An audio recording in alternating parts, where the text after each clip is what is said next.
Okay, looks like everybody's here. Close enough? We're missing one. Two? Do you know if they're here yet? Don't wait up. They're unreliable.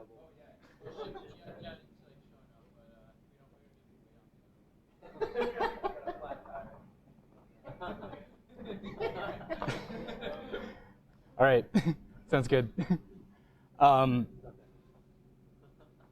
So we're talking about responsive design today, and we're going to talk a little bit about SaaS. Is responsive design a term that's come to your awareness so far? Does anyone have an inkling of what that means? Kinda. Yeah? Incorporating design so that there's feedback, I guess. Incorporating design so that there's feedback. What kind of feedback? Like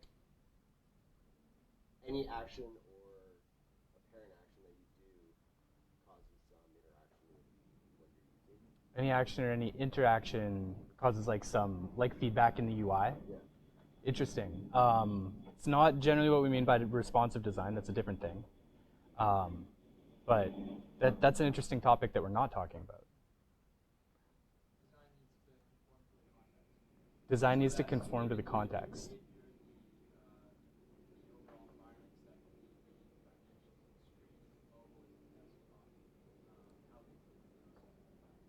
Yeah, so users' behavior, the dimensions of the screen, what kind of device it's on, things like that. Yeah, that's more in the ballpark of what we mean when we talk about responsive design. So up on the screen here, I have the article from A List Apart that coined the term responsive design. Legend has it. I don't know if that's true or not. It's quite interesting. You guys should give it a read. It's in the README at the bottom. If you want to know more about responsive design, what I think is really cool about this is what the photo does here. So if you're taking a photo of like a soccer team, a sensible way to position them is like all lined up in front, and then they have one person who kind of didn't fit in the frame, so they lied them down over here. But this is cute. As the window gets smaller, they come up with a different plan so that the soccer team continues to fit into the frame.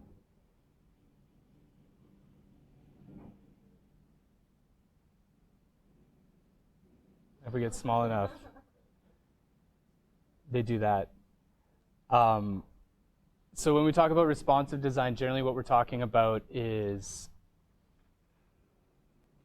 the web as a fluid medium and making designs that are also fluid.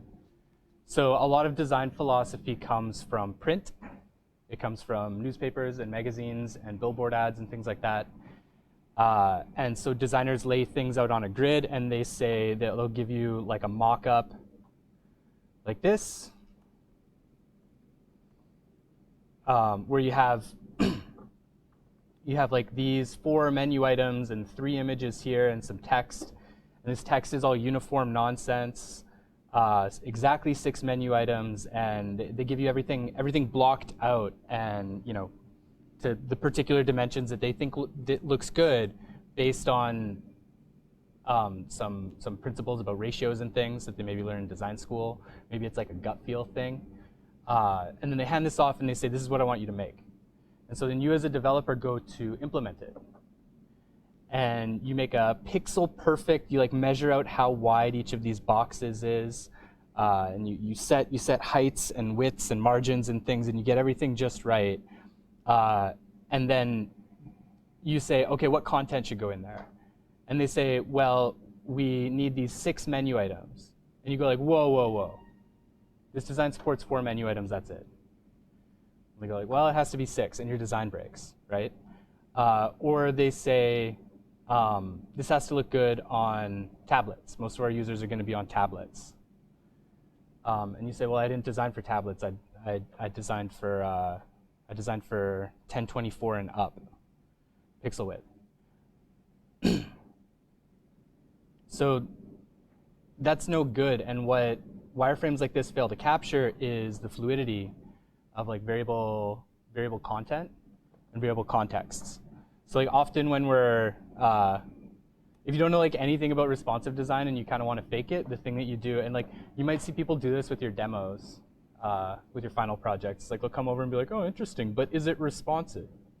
And grab the handle and they kind of do this. Like, oh, interesting, it changes. Okay, good. They see a horizontal scroll bar, that's no good, right? GitHub is not very responsive. You know, because you have to scroll horizontally, and that's a no-no.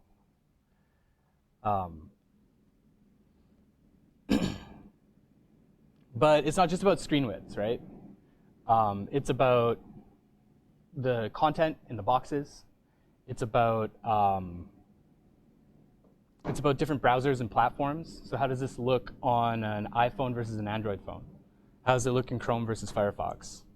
Do you need to do something different for a desktop user using Firefox and a desktop user using Chrome, or a mobile user using Firefox?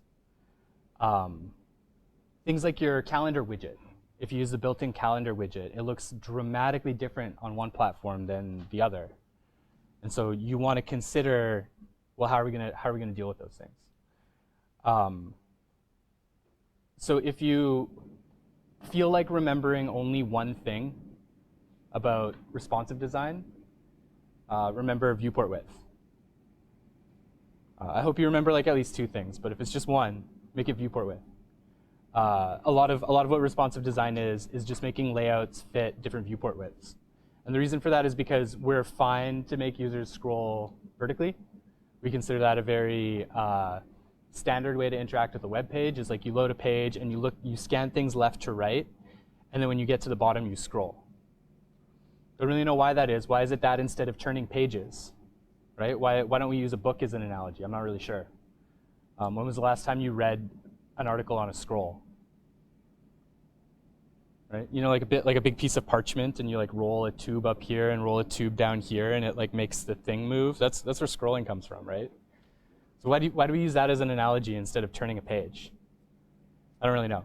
If we started with mobile devices, with touchscreen devices instead of desktop devices, maybe that's what we would have done. I kind of suspect, I'm just kind of rambling here, but I kind of suspect it's because we started with computer interfaces like this. And it made sense for like, you know, the new line character. These were based on typewriters, right? Typewriters cared a lot about new lines, right? So as more stuff happens, you go down. And so the direction you want to go is up and down. If you want to know what happened up here, you go back up, right? Command, command, command, new line. Command, command, command, new line. That's a pattern we're kind of stuck with. And as a result, viewport width is a primary thing that we care about with responsive design, which is why people do that, like, oh, interesting. How responsive is your page? Let me play around with the window width.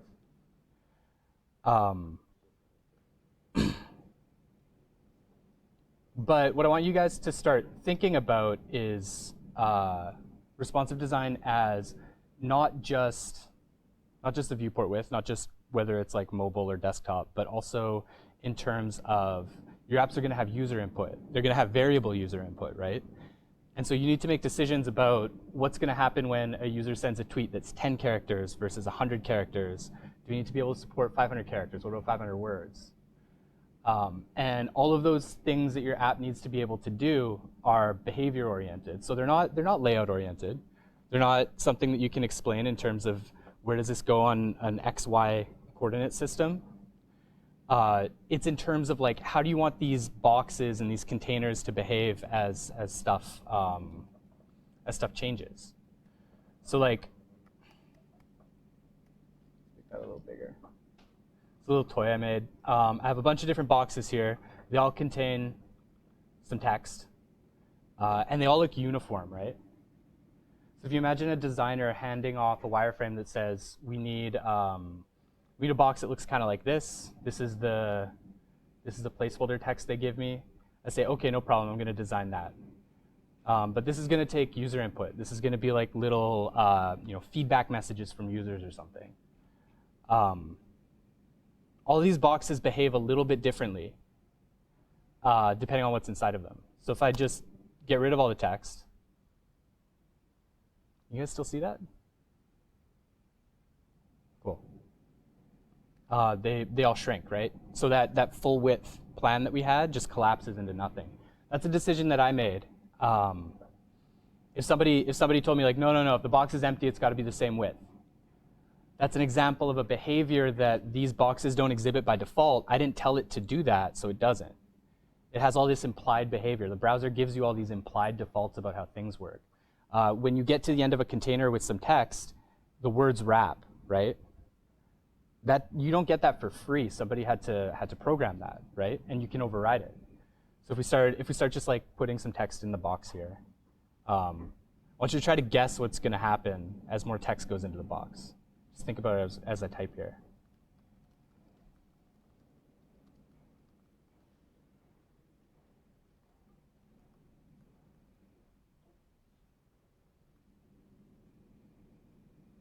You guys see that? What happened?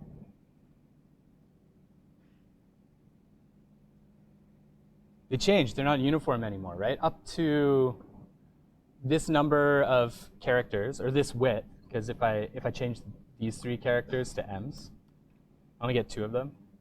This isn't a monospaced font. As soon as I go 1 more character, they go like, okay, what's the plan for when it gets too wide, right?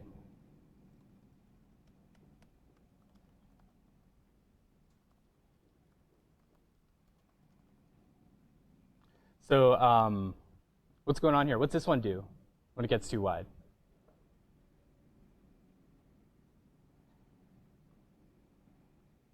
It hits this maximum width that I gave it, and then what's it do?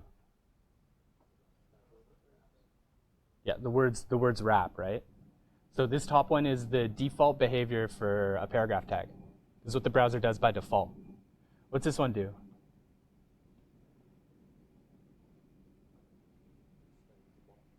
It extends the box. Yeah, it just keeps stretching and stretching and stretching, right? What's this one do? Same as the first?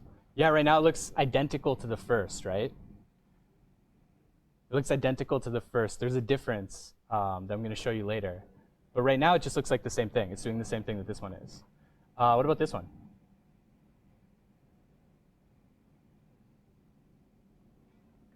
One more time. Yeah, the width is fixed. Yeah, and it cuts off, and I get these like nice ellipses, right? So if I take that text out, you don't see that ellipsis there. And then the ellipsis appears, right? So watch when it appears. So like when this one wraps, watch what this one does.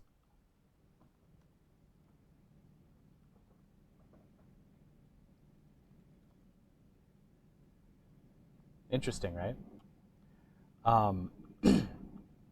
So in this instance, we decided like once you have enough text, just cut it off. Now, if you show you how I did that real quick. You see how responsive my dev tools are? Ooh. So I use the text overflow property. If I get rid of that, I don't know, I used to have like checkboxes here, and they're gone now, and I just kind of magically know they're there. Well, not magically, they used to be there. But like when I click them, they still work. It toggles properties on and off, but the boxes are gone. I don't get that. But if I turn that property off, no ellipsis, right? So this text just terminates right here, but the user doesn't really know that text is cut off. So CSS gives us this text overflow property to say, when the text overflows, what do I do? So there we go. And what's the difference between these 2 boxes? One more time. One scrolls? How'd you know that? Because I scrolled by accident before? Oh, it showed the scroll bar? Oh, interesting.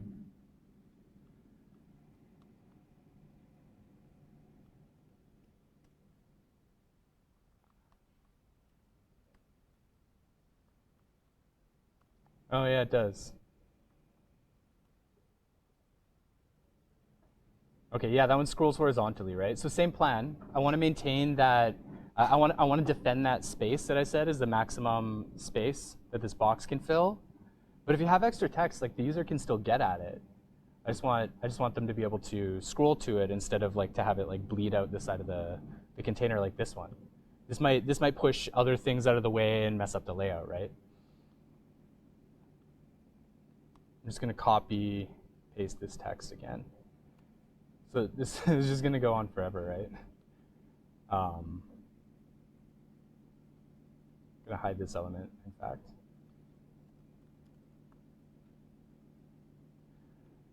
And then this one does a similar thing, except it scrolls horizontally, right? I think now that that one's not pushing things out of the way, the rest of them behave pretty well, right? It's just that one that messes up the whole window and everything, and then I can't get back at the other content. It's a mess. But these ones are all pretty well behaved. And this one will just scroll vertically. This one will scroll horizontally. So which one of these boxes is better? Which one's best?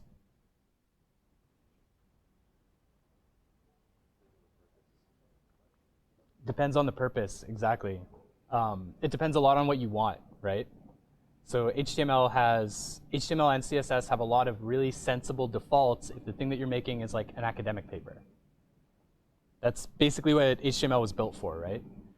Is people in universities sharing documents with each other and publishing things so that someone in Cambridge and someone in Yale could look at the same document maybe at the same time and send emails back and forth about it and click over to other documents, maybe at other universities on other mainframes.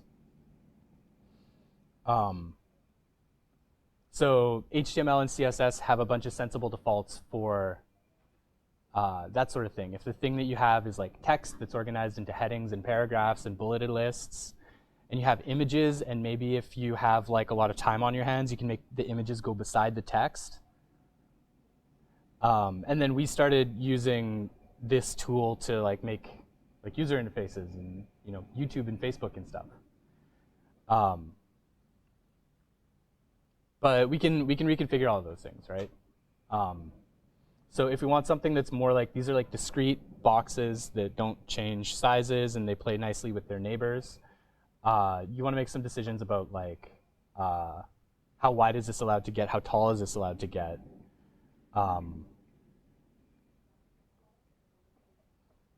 And that's kind of a negotiation between the way that you design your interface and the way that you design your data, right? So if this is your tweeter, or if this is just like regular Twitter, something like this, you don't have to deal with this case, right? You have a constraint if you're building Tweeter. And constraints are a good thing in this case. You have a constraint that tweets aren't allowed to be above 140 characters. Is that right? Twitter doesn't work like that anymore, right? Tweeter does? Is Tweeter still 140? Okay. So it's not allowed to be above 140 characters. So you need a design that works between 0 and 140 characters. And that's going to be a recurring theme with responsive design, is like you have these variable constraints. And so between this lower bound and this upper bound, your design needs to work. Your elements need to behave. So I said I was going to tell you all the difference between these two boxes. These are all really well behaved because paragraph tags generally make sense if the thing that's in there is normal text. But if the thing that's in there is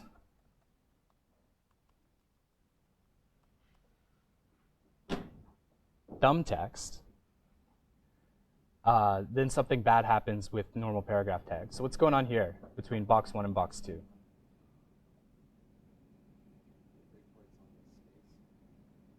Yeah, the word break is on the space.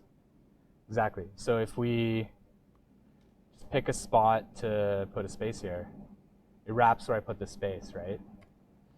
So this one doesn't have any spaces, so the word just never breaks, and it keeps going on and on and on forever, right?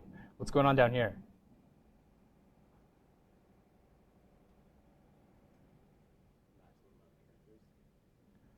This one doesn't have a character max, so these have the same number of characters. No, but I meant like for the line when it decides on when to do a new line. Oh, this one decides to do a new line after a certain character count? Good guess. It's actually, what's the property called again?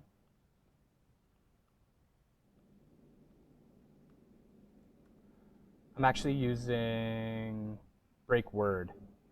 So the word wrap property by default, so if you uncheck something in CSS, it's going to either fall back to another rule that causes the same thing to happen, or it's going to go back to the default browser behavior. And those are kind of the same thing, actually. So if I uncheck word wrap break word, it goes back to word wrap default, right? So it behaves the same way as the paragraph. But if I go break word, then that tells CSS, if you get to the point where you want a line break and the word is just still going, just break it. Just break the word right in half. I don't want you to take the word and like wrap the whole word to the next line. I want you to just break right in the middle of the word.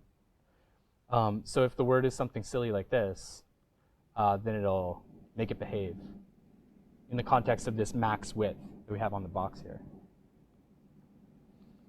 So when we're thinking about responsive design, that's the sort of thing that I like to start with when I'm making my designs, is what sort of things are going to stretch these boxes and cause them to shrink and cause them to move around, and how do I program in the behavior that makes them do the right thing.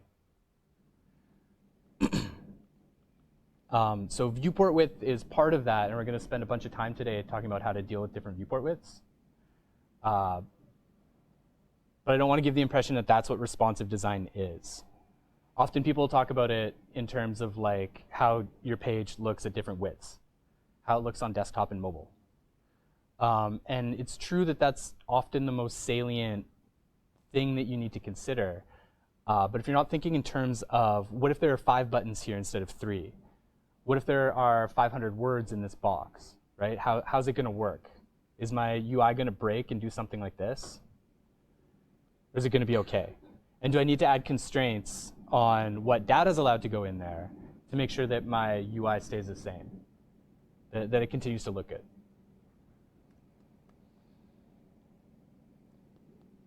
So let's look at some examples of how real websites in the wild do responsive design.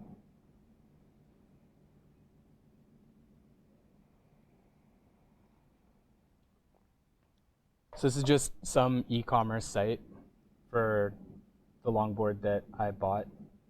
But like this could be like anything, right? This could be any like, you know, fitness supplement, or like jeans that don't rip when you're doing like sumo squats, and it could be like whatever, right? You have like your big hero video that makes you feel good about the product, like, oh, it's so high res. You have some links at the top that tell you like, how do I buy one? What are you guys blogging about? Probably longboards. You have some, this tells you how much they cost. You have some cool hover effects, right? You have some images lined up. You do, marketing sites do like this like 3x3 thing. That's really common, right? They'll have like their 3 features, their 3 plans, right? You want to have like a row of 3 things. Like this neat image shifts, right? And then you have like image, text, text, image, image, text, and then like a row of 2 things, because they only have 2 boards, I guess. So that looks cool. What happens if I shrink the window a bit? So we're just looking at the menu right now, right? We'll go through and look like piece by piece at how they did with making different parts of the site responsive, right? Because when this came back from the designer, like the designer might have honestly been like someone who works for Squarespace or something, and not somebody who works for Juiced Longboards. But when this design came from the designer, they probably had this broken out into sections. Like they probably had this menu designed, and then they had like this hero image designed, and then they had this section designed, and they did like each section individually, right? So we're going to look at how they handle responsiveness for each one of these sections. So let's pay attention to the menu up top here first, because like the thing that we often see with menus is that On desktop, it's really good to have them like this, right? But on mobile, you can fit like 2, maybe 3 things up there, and then it's a mess, right? So what happens in between? What happens when space on that header becomes scarce? We're talking about like this big orange bar and this big black bar. So you should see that the logo and the menu items, they stay on one side, they're all the way to the left, and on the other side, they're all the way to the right, and they stay that way, right? And it's the space in the middle that shrinks.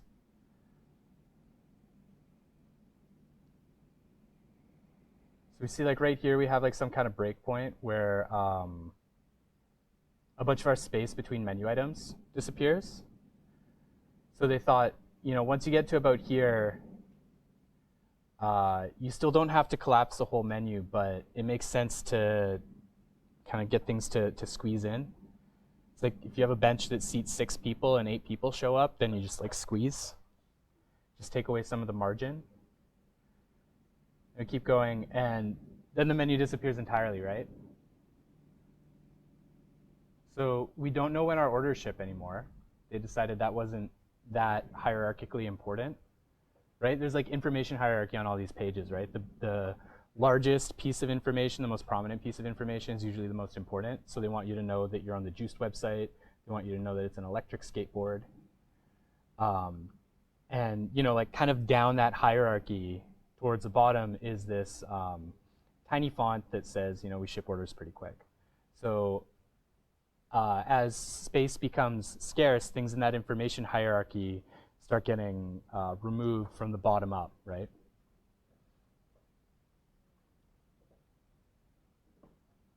So as this shrinks, warranty, support, contact, my account all go away. All the menu items go away. We still have the shopping cart. And then, I don't know how well you can see it, but we have that hamburger menu here. Is anybody hearing that term hamburger menu for the first time? Okay. Hamburger menu is like this like 3 lines thing that you see on a lot of mobile designs. This one's like kind of offset for some reason. I don't know why. Usually the lines are uniform. I don't think it looks much like a hamburger. Even like a normal hamburger menu, I don't think looks much like a hamburger. Oh, like this is a hamburger menu. That's just like my Firefox settings. But yeah, common pattern is, you know, to collapse. Oops. Collapse this horizontal menu into a hamburger menu that's like off screen. So when we click this, we should see, yeah, they're all our hidden menu items.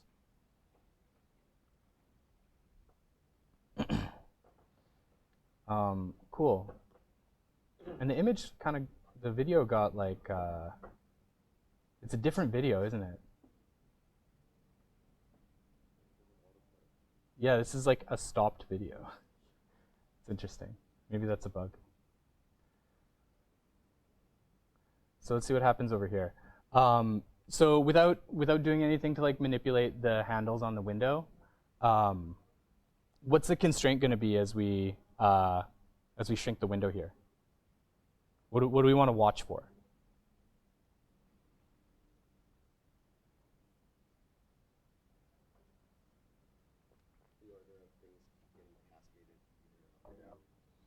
The order of things getting shifted over.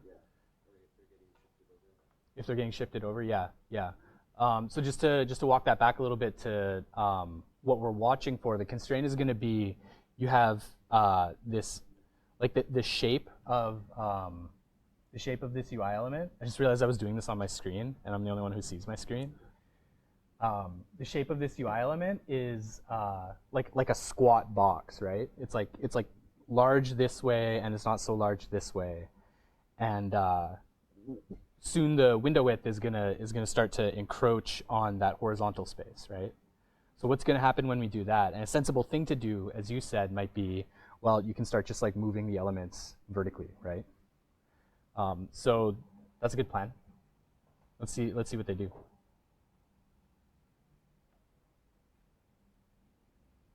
Ooh, interesting. So you see a few things happening here, right?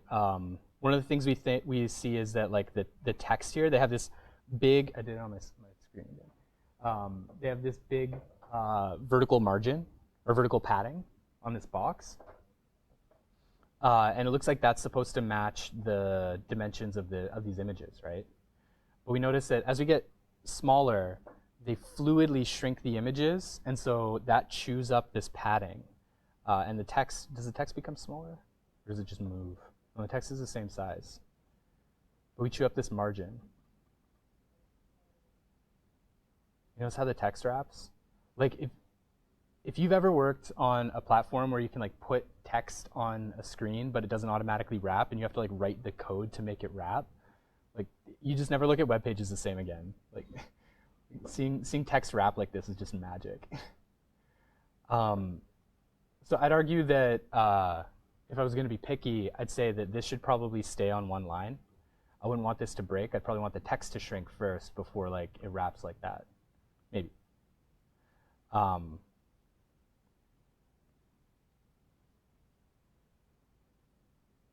we get to this point, and we get some more jumping around here.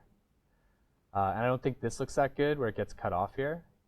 Maybe that's what they wanted. Maybe that only looks bad because we saw it the other way before. Maybe if you just loaded the page this way, it wouldn't look cut off. It would look like it's kind of purposely sticking out. I don't know.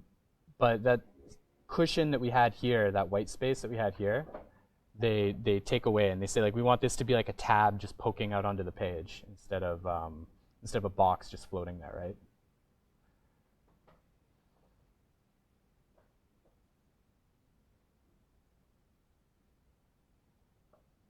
And let's see if we get small enough. Yeah, there we go. That's the thing you were talking about, right? So once we get to here, we're gonna see this is gonna take up the full width, and these are gonna slide underneath. There we go. Let's see if we can make it small enough, because this is probably wider than like a smartphone screen, right? If we get small enough, these images just shrink and shrink and shrink.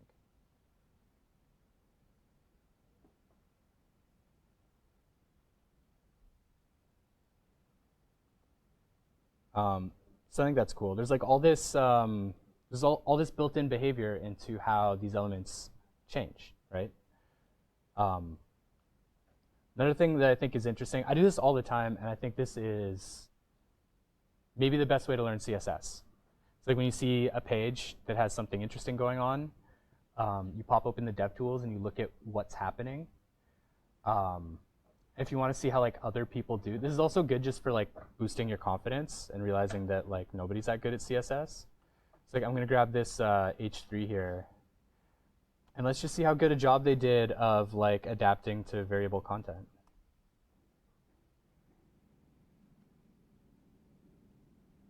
Wow. So they have some implicit constraint here that's probably not what you want. It's probably not the view they'd go for. If they wanted something like this, they might like stack the images vertically here and make them like full width. So they have some implied constraint about how much text can go in that like available now box. Actually looks all right.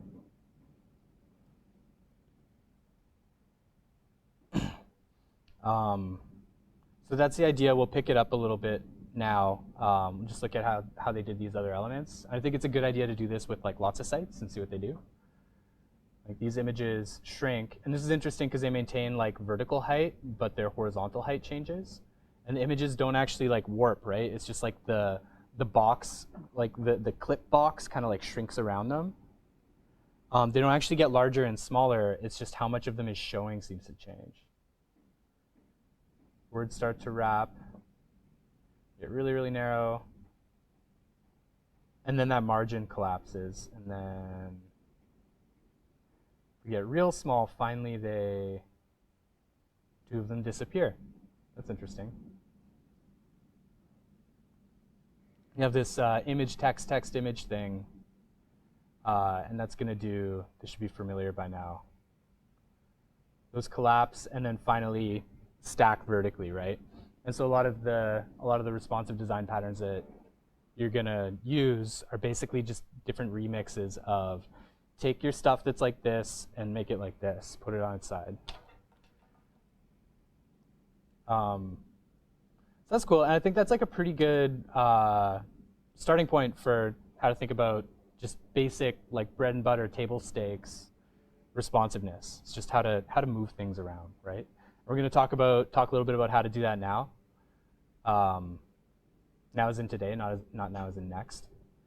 But yeah, do you all feel like that's something that you could implement right now? This kind of design? No? Good. That's what I wanted to hear. Hopefully by the end of today, you'll have a little more of an idea. Spoilers: the answer is Flexbox. So I wanted to look at a couple more sites. So BBC is interesting. News sites in general are pretty interesting in how they do their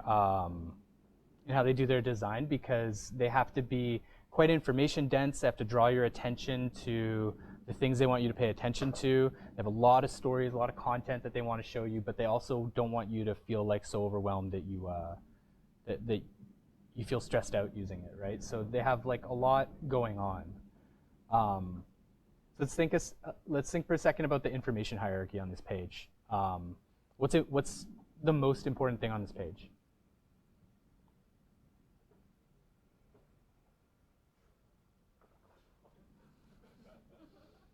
Someone said Trump. Yeah, I've looked at this page a bunch of times for like prepping this lecture, and it's like always a Trump story here. Invariably.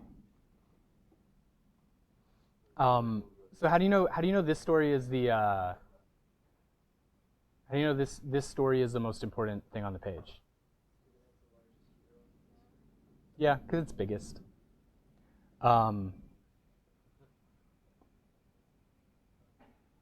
Do you think these are more important or these are more important? Just in terms of like ignoring the content that's actually in them, but just in terms of like where they're placed on the page. Do you think the BBC designers want you to care more about these ones or care more about these ones? The ones below, the ones above? Yeah. Yeah, so using the size heuristic, right? These are bigger than these, so these must be more important, right? But these are higher up on the page, so they must be more important. So I think what's going on here is they want you to scroll. They want you to know to keep looking down. So they show you these, and then these down here say, wait, there's more important stuff down below. Don't just like stop at the header, and then that gives you an opportunity to scroll. And be like, oh, there's a whole world of news out there. So how does the BBC handle responsiveness? Well, let's do the responsiveness test. Grab the edge of the window and start bringing it in. It's pretty standard up to about here, right? It's just like chewing up white space. So the interesting thing here is that they seem to have decided, I'm going to take my ruler here. We're going to need that attached.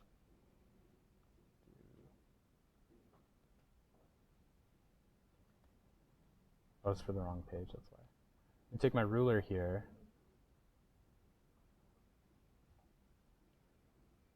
And that's about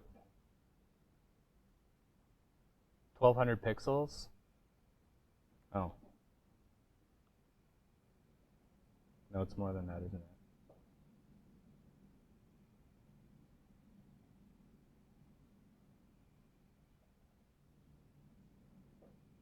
Yeah, okay, it's about like 1,250 pixels.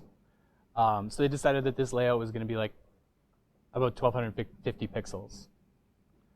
And then all the rest was just going to be white space on the left and right, right? And that's a good plan, like especially if you start developing with like a huge monitor that your company pays for to go with your ergonomic chair. you end up making these designs that just like stretch out like so wide that like to read it, you're starting over here, you're scanning until you get over here, and then you have to spin your chair back around to here and keep reading. It gets really tiring. So you'll bound it to some width. Does anybody know what the ideal length of a line, number of characters in a line is for reading? It's between about 50 and 70. Is what people who claim to know that say. What was the question?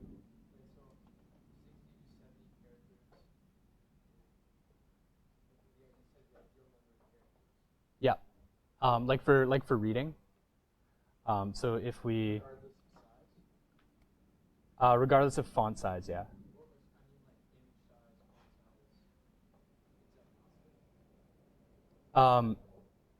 Yeah, it's like, I don't know how you work that out.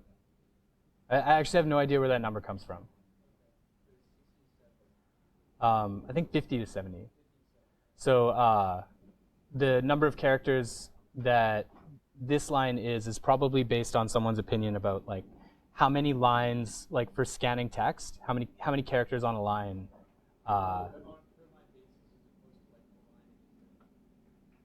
Yes. Yeah. On a per line basis for like body text, for like in an article or something. Or if we can find out real quick with the power of JavaScript how long their lines are. Oops.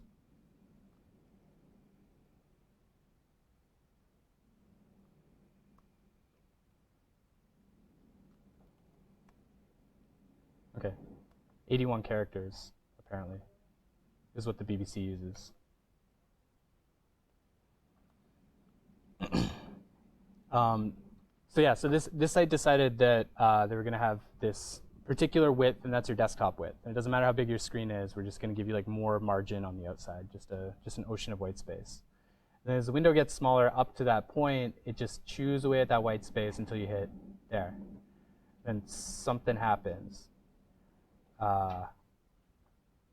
Your home button disappears. Some of these top nav things collapse, maybe into this more thing.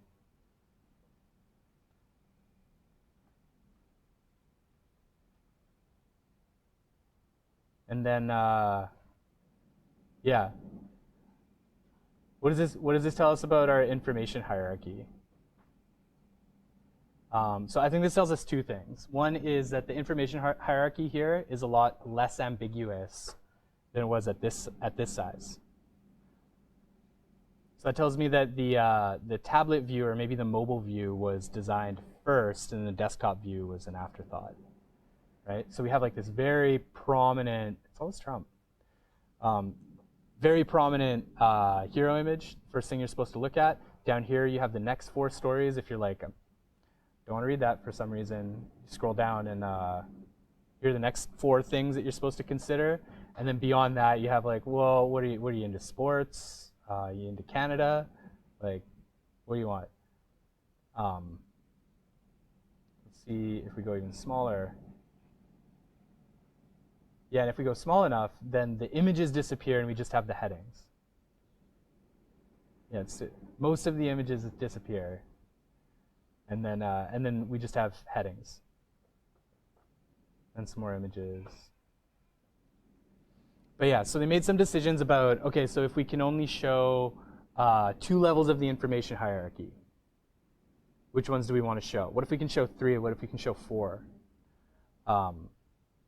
And this is that pattern again of just like stacking things vertically. So as you lose horizontal space, you just orient your layout more vertically. I want to show you guys the website for Peaceful Restaurant. I used to use it as an example of like bad design, but they actually, this is a lot better than what they used to have. So like I could maybe use it in a different lecture about design, but for the responsive design lecture, um, they actually did like a surprisingly good job. So they have this cool carousel.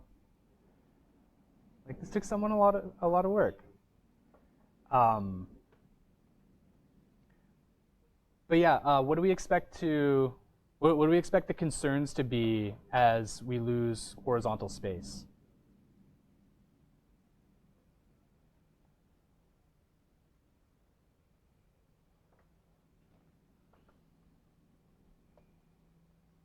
Where are we going to notice this design kind of start to feel constrained?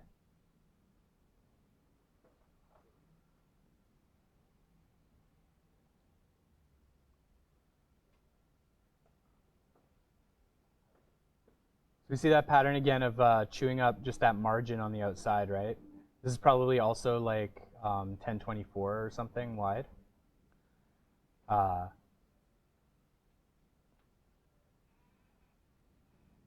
so we shrink that down. What do we expect to happen if we keep going? Like where's the design going to start to feel like it's losing its elbow room? The what? The white area? At the very top? Like just sorry, just below the main bar, so welcome to Peaceful Restaurant, where that text is, Mm. just under there. It's pretty tight. Just under here? Like that area. This area? Yeah. Um, yeah, I might disagree a little bit with that just because HTML is so good at wrapping words. Like I think you can take this box, right? There's an invisible box around here, and just expand it vertically as the horizontal space gets chewed up, and the text just reflows really nicely, right? As far as this heading, I think you can lose all of this space here, and it'll still look good, right? So you can chew away at this space, and like if the box was this wide, it would be down to here, right? All this text would just reflow, so it's like down here, and it would still look pretty good. So I'm not super worried about that. The two things I notice is that pretty soon we're going to run out of space between this banner and these menu items. And also pretty soon, like these two things, because they're stacked horizontally, because they're side by side, they're not going to be able to lose as much space and still look good, right? Up here is like eventually going to be a concern, but this can get pretty narrow before I'm worried. So let's see what happens. Text reflows. That was weird.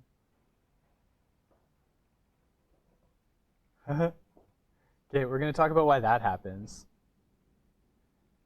But isn't that funny that it like they're side by side, and then you hit this like 1 pixel width where they wrap, and then they come back again. So that reflows, and you notice the menu kind of jumping around, kind of reflowing. Yeah. Boom, there it is. So what do we see happen? Our mission wraps underneath award-winning restaurant. Award-winning restaurant gets the full width again. And we just go to stacking vertically. We go to the vertical plan. And what happens to the menu? The banner gets super tiny. Interesting choice. We get a hamburger menu. Does that one look more like a hamburger than the other ones? No? They don't really look like hamburgers, do they? They're called hamburger menus. You just have to believe me about that. I wonder what you sign up for. What happens if you have an account with Peaceful Restaurant? Maybe it's like a rewards plan or something. And yeah, like this text, like in this area, it reflows pretty nicely, right? All we did was kind of go with HTML's default plan. And I don't really love that it wraps like that, but it's kind of fine, right?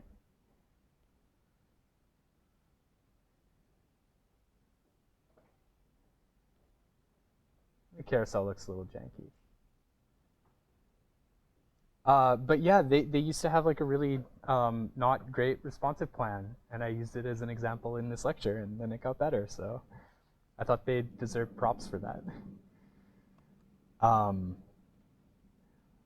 Gonna look at another small family-owned business website, Amazon. So what's Amazon do? They have Amazon is also super information dense, right? So looking at how they do design is really interesting. It's like they have so much content, so much stuff that they want to show you, and so much sales pressure to move particular products and things, draw your attention to things, entice you. So what do? They have a carousel up here that's got stuff on top of it, which I find kind of baffling. You scroll down and they have all these categories, and it's just stuff and stuff and stuff and stuff. It's just stuff. So the information hierarchy is actually pretty, I want to say messy. It's not exactly messy, but it's fairly flat. They want you to browse, right? This is a layout designed for browsing. They don't want you to have to make a decision about what you're seeing right now and scroll. They want you to. I think this is just a little bit cut off on purpose. And you're oh, that's an interesting, what's this girl smiling about? I want to scroll down. Oh, coupons. I think it's cut off on purpose. But let's see how Amazon adapts, how it reflows to different viewport sizes. Chew up some space there, some stuff just hides, just straight up disappears, and then what's that? It it just goes off the screen. Huh. What's up with that? So Amazon can afford designers, probably, right? So what's going on here?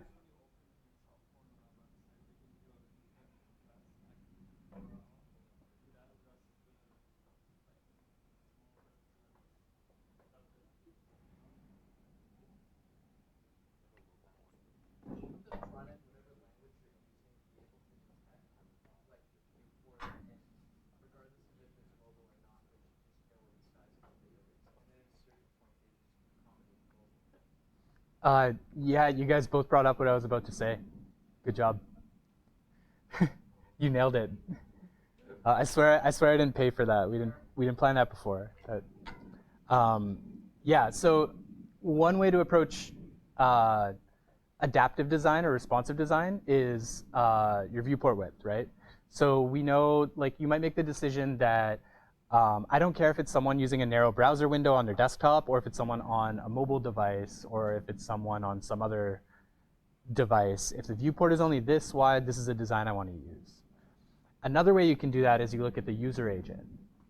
So what browser are they using? What kind of device do they claim to be?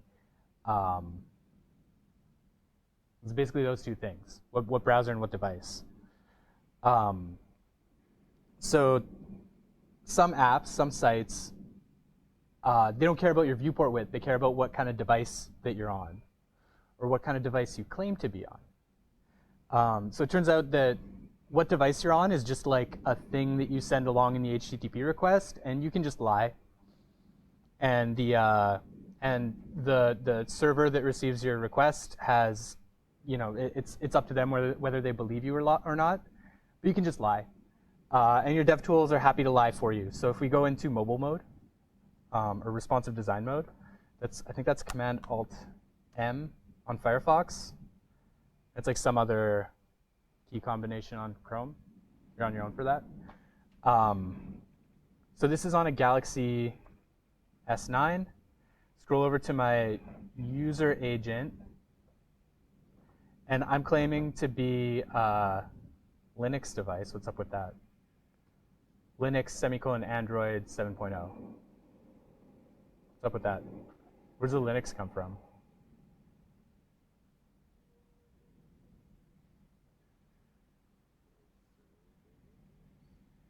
Android is Linux. Kind of. So I'm claiming to be on Mozilla browser, on Android, and then this is some information. This is some more information about my device. like Gecko. Gecko is, I think, the Mozilla DOM engine or something. And it just has a bunch of information about what kind of device I'm on. I can turn that off. So I can decide that I'm not going to be like I'm not going to pretend to be a different user agent.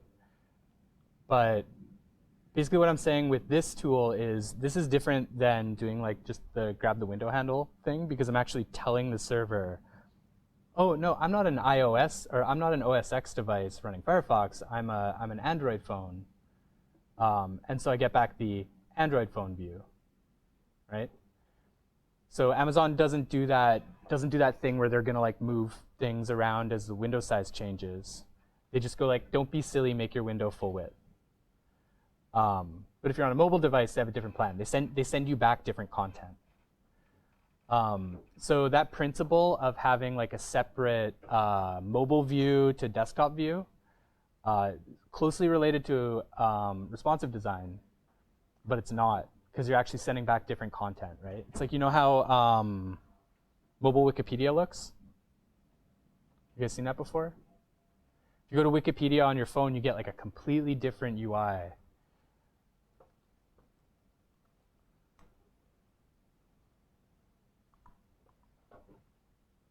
Let's learn about the Seattle subway. So this is what Wikipedia looks like on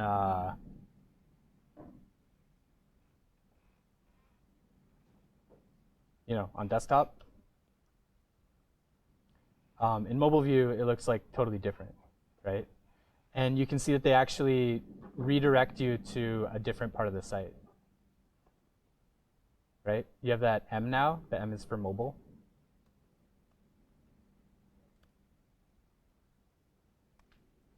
And you can just load that page on your desktop if you want, and it looks very different. You take the M out. Oops. Right? Totally different interfaces, right? The mobile interface is streamlined. They took away, like they still have the contents here, but it's like, it's different, it's cleaner, there's more white space. And then the desktop view is that like super information dense, hey, this is an encyclopedia view, right? So that's one approach. It's the approach Amazon takes. It's the approach GitHub takes. It's the approach Wikipedia takes. That's not responsive design. That's called adaptive design. So responsive design is your design is capable. It has behavior programmed into it to make it capable of looking good with many different types of content and in many different contexts. So as the stuff in the app changes, like the box is just resized and everything positions in a way that you think makes sense. Adaptive design is, we're not going to mess around with that too much. We're just going to have a completely different view for mobile and for desktop.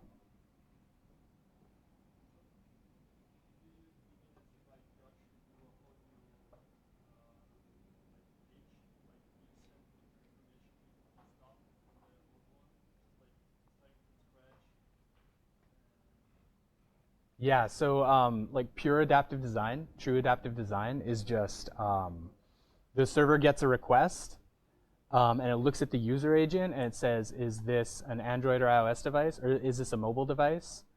If it is, send them back this code. If it's not, send them back this code, and those things don't necessarily have anything to do with each other. So this happens to be like the exact same information, presumably, on this page as on this page. But it's not just that it's styled different, it's that they sent back different information. So thanks for setting me up for like my next examples. This is really convenient. The last example that I was going to give of that is the Guilt and Company website, which is like this amazing website that someone put like a ton of work into that's not responsive at all. which is really too bad. So this is cool. You can click the cherub or you can click the imp, and you can follow. So if you choose the imp, you're following the immoral path. If you choose the cherub, you're following the moral path. And as you kind of descend into decadence or whatever, there are all these interesting things. There's like a beating heart. There's a watchful eye with a heart in it. There's a man with a mustache that shows you a film from his skull. And barrels probably full of fine wine. And if you choose the imp, then it changes, right? Now there's lightning coming from these clouds. There's a pig that's had too much to drink. There are wasps. It's money in the eye instead of a heart. There's like a pelvis instead of a heart. And now the man doesn't have a mustache or any skin on his face. And he breathes fire. So it's like a super cool website, and like looking at it, this is a website I spent a lot of time like just kind of like looking at the code for and being like, how do they do that? But as we shrink it, it just doesn't do anything at all. So I thought like, well, maybe they have a really slick mobile site that's just as carefully crafted and just as novel and interesting. So I tried the mobile view, and that's what they have. So they have basically this message that says you should go look at this site on your desktop machine. Do this on one of them old-fangled non-mobile devices, it says. And then presumably, like if you're on your phone, like where is this place? You can still find that out. Whereas before you couldn't do that. So yeah, in this case, they're sending back like totally different content, right? It's not even pretending to be the same page. With Wikipedia, you can kind of think of it as the same thing. Here, they're just like, oh, is that from a mobile device? Yeah, just send them the mobile, go look at this on desktop thing.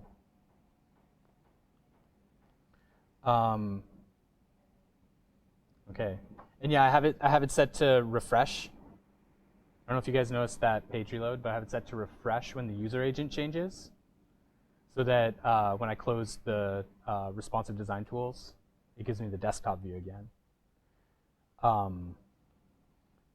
Yeah, I hope you found those examples priming for what we're about to talk about. We're going to talk a little bit about how you're going to do responsive design. Some of the tools that come in handy there, we're going to talk about Flexbox, we're going to talk about media queries, and we're going to talk a little bit about Sass, which doesn't really have a lot to do with responsive design at all, but we need to like fit it in somewhere, so we're going to do that today too. And for now, we're going to take a quick break. See you all in like 10 minutes.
Hmm.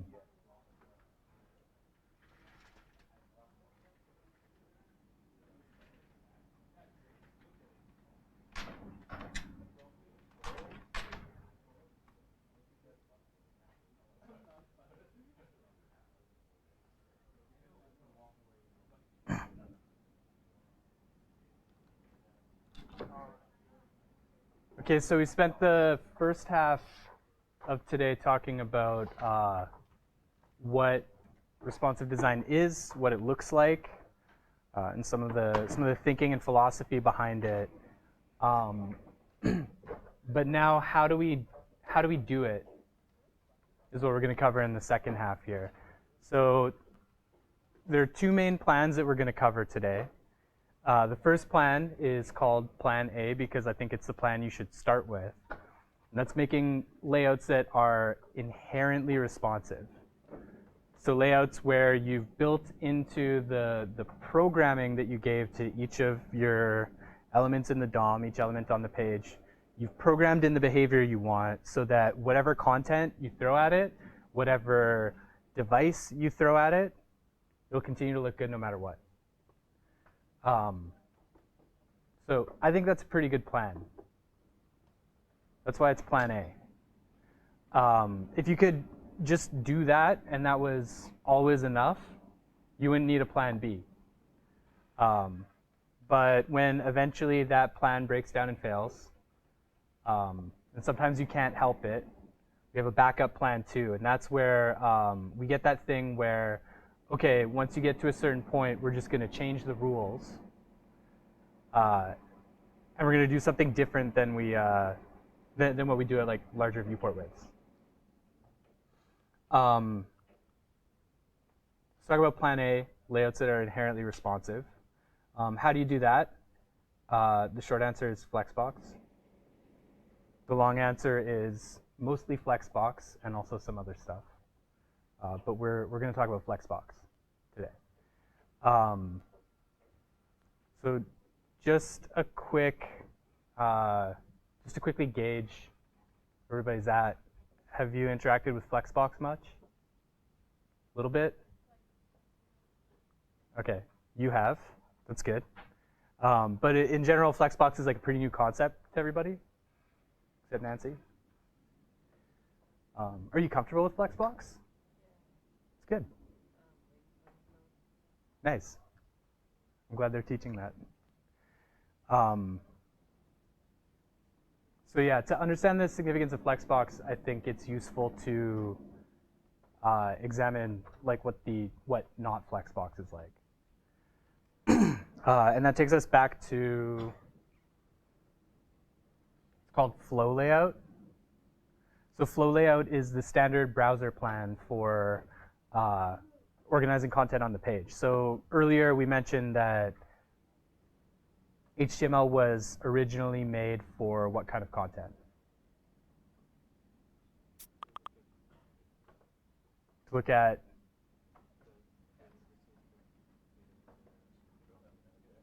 can't quite hear you.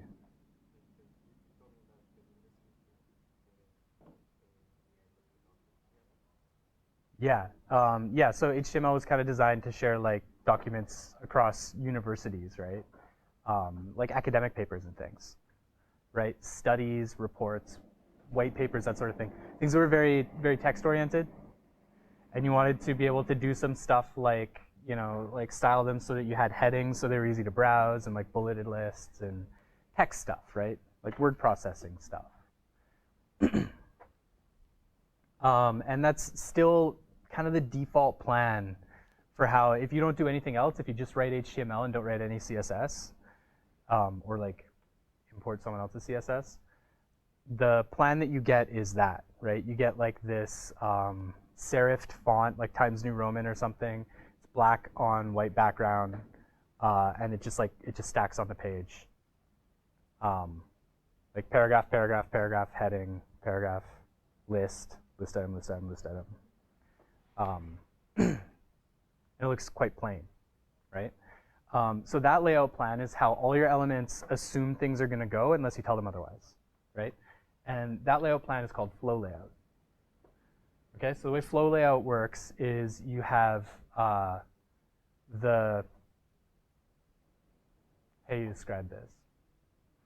You have the axis that block level elements align on, and you have the axis that inline elements align on, right? So every element is behaving as a block level element or as an inline element. So block level elements, their default behavior is that they're going to take up the full width of their container, and they're going to stack on top of each other. So by default, you can't put block level elements beside each other, right? If you're just writing plain HTML and you go paragraph, some text, paragraph, some text, those things are always going to stack on top of each other. Doesn't matter how much text is in there; they're block level. They're gonna stack, right? Meanwhile, if you wrap span tags around something, that creates an inline level element. So block is for the large sections of your page that are going to go top to bottom, like any good academic paper would. And inline level elements are for styling things inside of block level elements. Right? So if you want to style something in, or if you want to lay something out in the uppy downy direction, you're dealing with block level elements. If you want to lay stuff out in the lefty righty direction, you're using inline elements. And so if you're using block level layout, if you're using flow layout, then you find that the thing that you're, so that like pile driving sound is like really distracting. It's just like, I can't hear myself. I hope it's not coming through on the stream because like no one will be able to watch this. Okay, so uppy downy block level, lefty righty inline. Oh yeah, and so in the absence of other tools, if you have something that's like normally an uppy downy element, like a paragraph or like an image, and you want to style it in the lefty righty dimension, one way to do that is to tell it to behave like an inline element, right? So you can set display block, display inline, and that affects how things stack up, right? And then if you want elements that normally would stack to actually like float up beside each other, you use floats. And that's great when the thing that you want is for things to just lay out vertically and like this thing comes after this thing comes after this thing. And hey, if there's space, yeah, go hang out up there, right? But the sort of layouts that we want for our applications aren't like that, right? It's like we have a header and then we have an element here and an element here, and this element has like 4 elements inside of it, and these things need to be spaced out in a certain way. And like thinking about it in terms of like a printed text document that you're going to read left to right, top to bottom, is dumb. It's like it's very unintuitive and it's really hard to make it work, right? So one example of that is the layout called the Holy Grail. The reason it's called the Holy Grail is not because it's the best layout, but because it's like a pretty common layout to seek.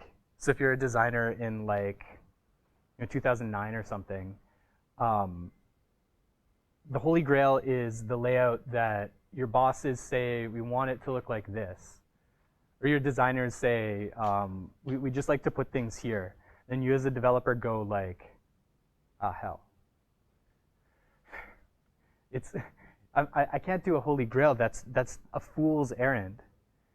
But they say like, do the Holy Grail or you'll be polishing shoes for a living. So you go, okay, and you set to work. And so you start trying to make this thing with, you have a header and then like 3 columns, and like these are narrower, and like one side contains like links to other stuff and the other side contains ads or something because that's what pays your salary. And then in the center you have content.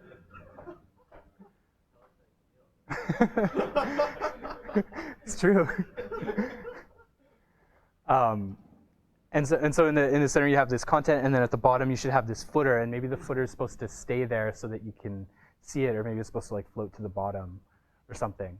And so you try to express a layout like this in terms of flow layout, and you're like, how do you think of the Holy Grail as like paragraphs and words like flowing down a page.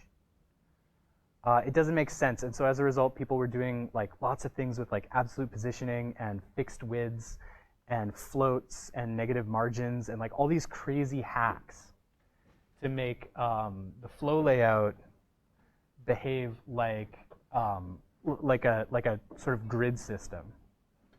And that's how you wound up with frameworks like Bootstrap, right? People figured out, I think this is the best set of hacks to make that work.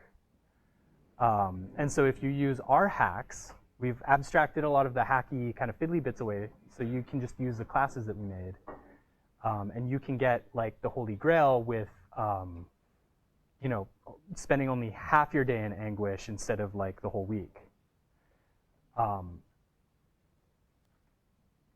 But the people who build the internet, like the W3C working groups, I think, they're the ones who build the internet, I'm pretty sure. They noticed that you know, the developers were stressing out about this stuff. And that the way that the internet was evolving was you want to build like more things like Facebook and Amazon and fewer things like you know, academic papers.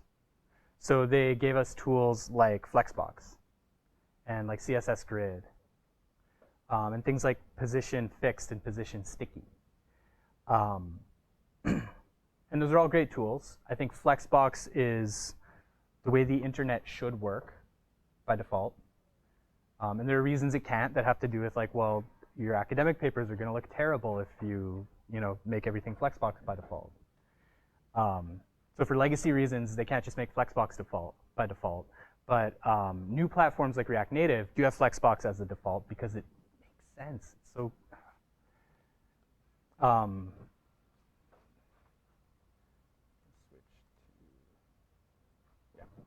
So I'm going to show you how the Holy Grail looks. This is just a Holy Grail I made in like 2 minutes or something in Flexbox.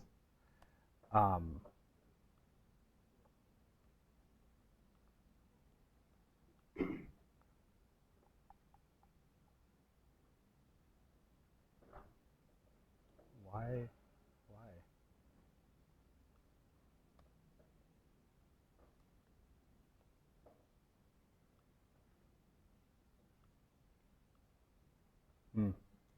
My dev tools are janky. No problem. Okay, that's the markup that makes this page. Let's collapse the head, keep the body. This script tag is just for, you know, don't actually need that. This is the HTML that makes that. There's no content, right? It's just layout. And this is all the HTML you need.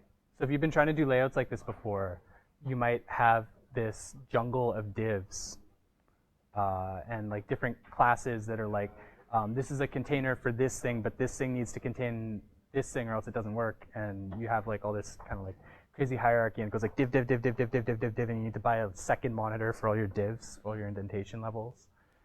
But with Flexbox, you don't need that at all. You just say, I need these five boxes. So you have a header, an aside, an article, another aside, and a footer. And this is wrapped in a main, right? So this, like, when you use better layout tools, you can write your HTML semantically. So like you just write what you mean. You don't need to have too much.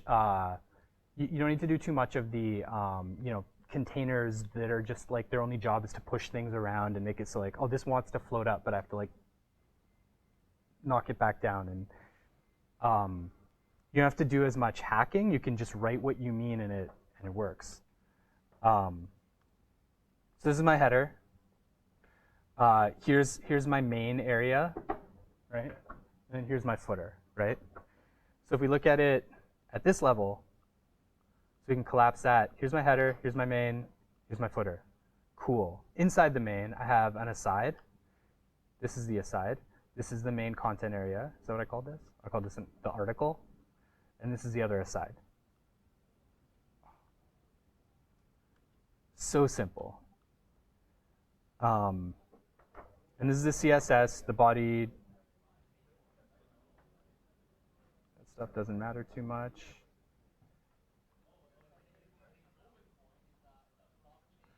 So the body is set to display flex direction column. Talk about what that means in a second. So all of the contents of the body element are going to orient in the column direction, right? That's the same as the block direction in flow layout. The main is set to display flex. Display flex defaults to row layout. So we get these things all lining up in a row. We can talk a little bit more about like how some of the other stuff works in there, but I feel like I'm skipping ahead a bit. Shoot.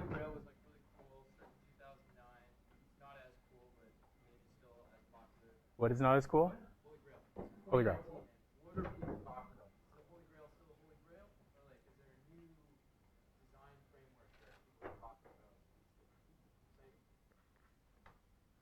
So the question was, what's hip in design? Do people still want Holy Grails? The answer is kind of. I don't think people were necessarily like all about the Holy Grail back then, but like it was used as the example of like, this is a straightforward thing to want, and we just can't have it for some reason. Well, we can't have it. But like back in like 2009 or something, it was just like really difficult to attain, and it's like getting like a good Holy Grail layout that doesn't break at the slightest gust of wind was really, really difficult. And it seems like something that you just would see come up over and over, and the designer's like, how about this? But it's like really hard to build. So I don't think it's that this was like the best way to build a website. I think it's more about how hard it was to achieve this seemingly simple thing.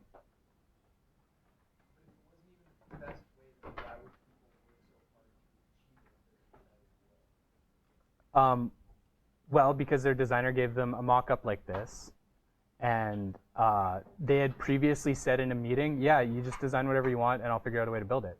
I'm an engineer. Of course I can. The issue was like the hackiness that you had to go to, like the extent that you had to go, where like there wasn't like a conventional way of doing it properly. You just kind of like you made it work. Yeah, exactly. There wasn't a conventional way of doing it properly.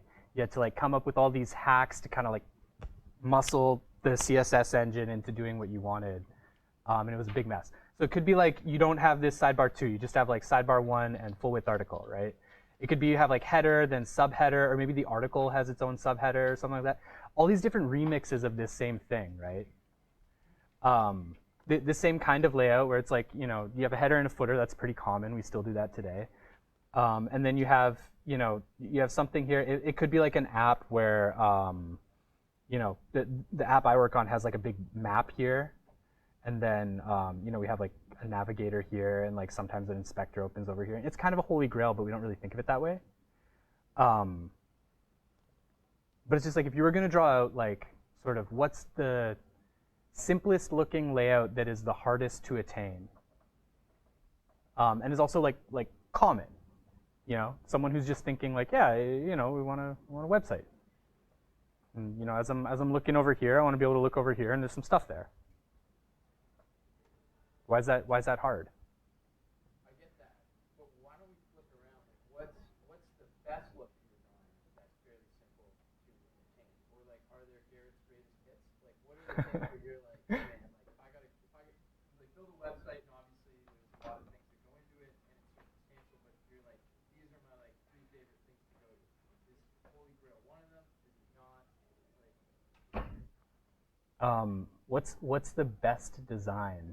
The question. Not the best. I know that's like okay. You know, that's, I know the answer I'm going to get, which is there is no such thing as a generalized best design, perhaps. But like, yeah. What are like the designs? Would you put the Holy Grail up there, or you're like, actually, there's a few others that I really like, and I feel like offer more value?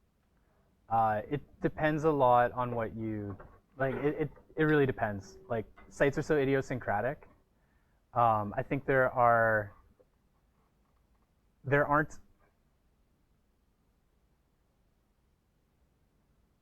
suppose among designers there might be. Among people I hang out with, there aren't a lot of named patterns like this is a holy grail. This is like a Kim's Magical Quest. This is like a full stack royale with cheese. Like this is like we don't have a lot of like named patterns like that, but you do have like design patterns. Like I think a good place to start for that, if like you just want to read more about that. I think material.io is like the Google material design homepage. And that's like a whole design system that gives you a lot of different levels of opinions about how websites should be designed, about how apps should be designed. And that's a good place to start. They have like guidelines, they have examples.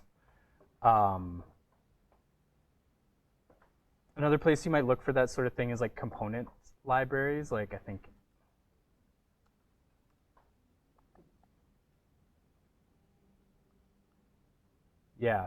Ant Design is like a UI design language that's like built in React. And they also have like guidelines and a bunch of components that you can just bring into your React app. And so I think modern design is more composition oriented. It's about like composing different design patterns into the thing that solves your problem. And it's less about like, oh, this is a classic case of three amigos. That's helpful. So more about components and adjusting them to your needs. But they're like these basic blocks that you can borrow from. Yeah, I think like modern design is a lot more like about that. And part of the reason for that is probably just because like, if you're paid to be a designer, you don't want to be like, oh yeah, I'm just going to use this, like just pull one out of the book, right? You see a lot of like Squarespace sites, WordPress sites with like, themes that you've seen 1,000 times. If you're putting like money into your design, you're probably trying to move away from that anyway. So designers don't really want to think of it in terms of like, I'm just going to execute this pattern that everybody knows the name of. So I think with the Holy Grail, for example, this is like the classic Holy Grail. But like, I don't think anybody was ever hired to build a Holy Grail website. And they're like, we would like the Holy Grail, please. It's sort of more like this was like the idiom that came out of the frustration about trying to build this sort of layout. Gotcha. Okay. Does that make sense? Yeah. Okay. Cool. So let's talk about Flexbox. I kind of want to step back from trying to build this, and let's just talk about how Flexboxes behave. So we're talking about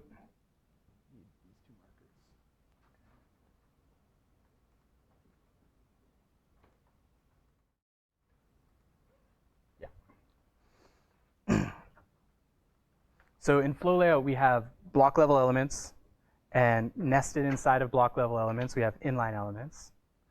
Flexbox at first glance looks pretty similar. This black line is a flex container, and every item inside of it is a flex item. So the first thing to know about Flexbox is that as soon as you declare a container to have the display flex property, every item inside of it is a flex item. It doesn't matter if that paragraph tag or that span or that image used to think of itself as a block level element, inline level element, table, doesn't matter anymore. It's a flex item. So how do flex items behave? Well, they align along the main axis. They just line up. So by default, Flexbox has two axes. It has the main axis, which is the lefty-righty axis.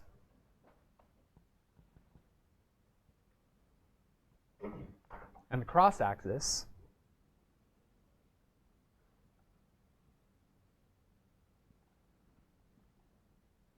which is uppy downy. And you can change these. So the main axis is vertical and the cross axis is horizontal. Which is kind of like if you think of how block layout works, it's kind of like that. Every time you add a new block level element, it just lines up here in the vertical axis. In Flexbox, if you add a new item to this box, one of two things is going to happen. Either the box is going to grow to fit the new item, or all the other items are going to shrink to accommodate it.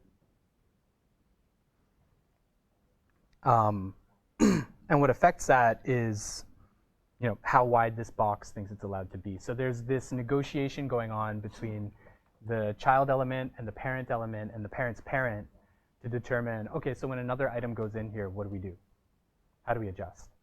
And I find a lot of the time when you're having layout problems, just applying display flex just eases the suffering so much. Just as soon as you see things like lining up on that main axis, like resizing and just getting along, it might not be exactly what you want, but it's like, it's already so nice.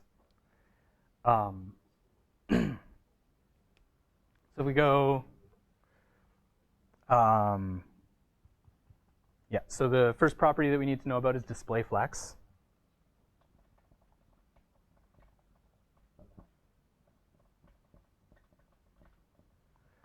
This goes on the parent element. Almost all flex properties go on the parent container. So there's some flex properties that you can put on the item optionally, and generally that's like an override for like, all the flex items are behaving this way, but I want this one to behave this way. In general, all these properties go on the flex container, and then all the items just play nice. So the flex direction property is the next thing we're going to talk about.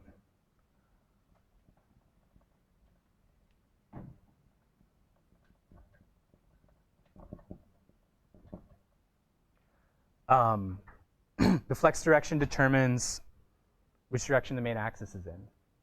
So by default, the flex direction is set to row. But if we want to override it, we can put in pauses for input. Column. Yeah, we can put in column. So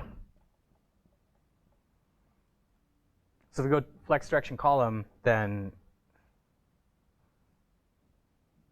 you get a column. The main axis is this way now.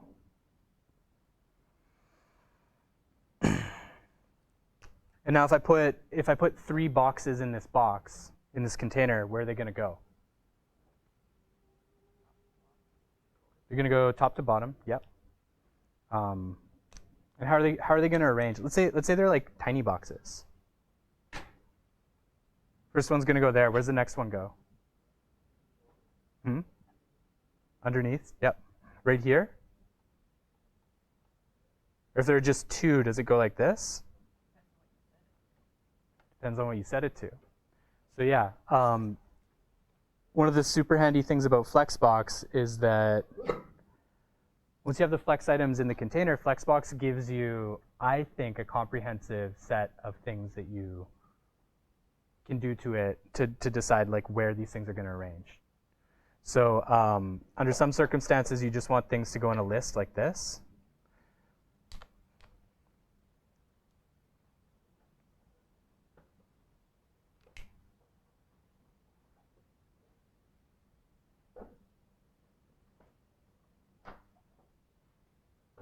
Other circumstances, you want them to spread out like that.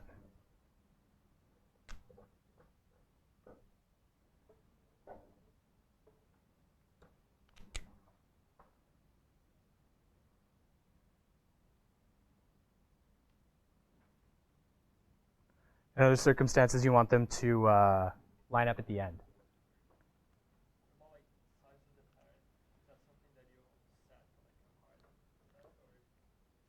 What about the size of the parent?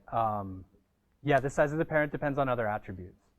So if you don't set any size for the parent, it's going to look at its contents, and it's going to look at its parent, and see if those have an opinion about how big it's supposed to be.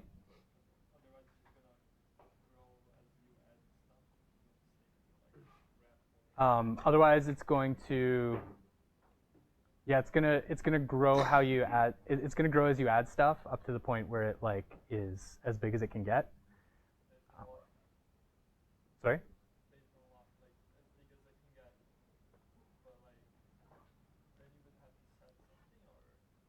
It'll get as big as it can get, and then what happens when you add another item kind of depends on how you set it up. You can either cause it to wrap the item to the next row or column, depending on which direction you're going, or the other items just shrink to accommodate. Right? Does that make sense? So how you line stuff up in their container along the main axis, that's the justify content property. Oops.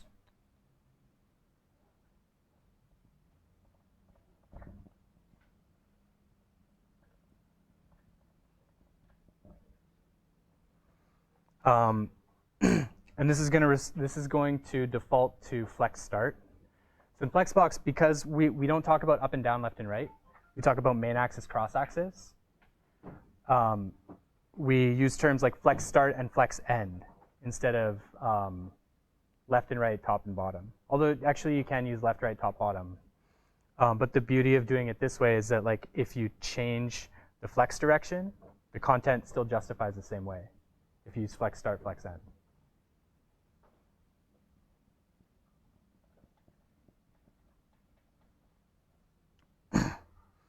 And then finally, like you might have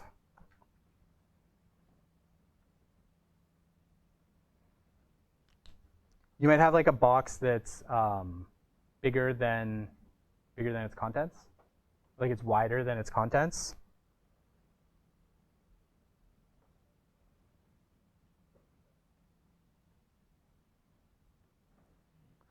So you have like these contents are variable widths. And the main axis is still this way. This is justify content space between. And then aligning it the other way, right? So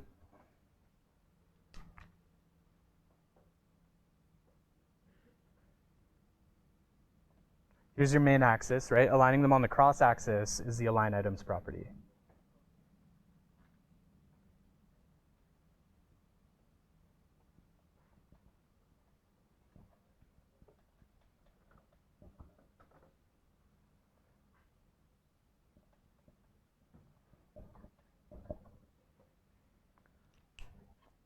I don't know why I chose like just that one to put a semicolon after. So align items defaults to stretch. And that means that each of these is going to stretch to fill as much of this as it can. So once you get used to these properties, and I put the main properties that you care about in the table in my README for this repo. Once you get used to these 4 properties, you can create all kinds of layouts. You can create the Holy Grail in like a couple lines of code. You can move things around however you want, really. You can do like card layouts. Show you this example here.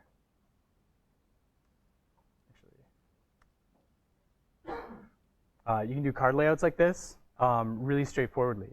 So we can break each of these down into flex containers. That's what we're going to do next.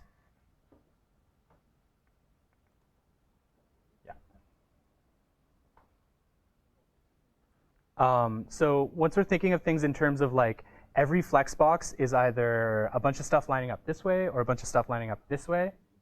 Once we start thinking in those terms, we can break things down into flex boxes, right? So we're talking about the whole card, right? The whole card is a box, right? So we can just look at this abstractly as like the page is a flex container, right? The card is like the whole card is a flex item, right? So how are those lining up? What properties do we have? We have display flex. Give you that one for free.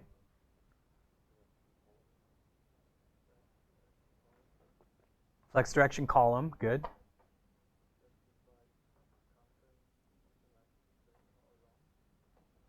Justify content.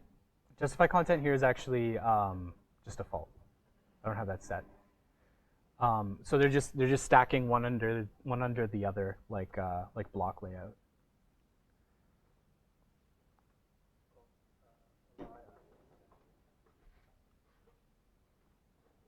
Align item center.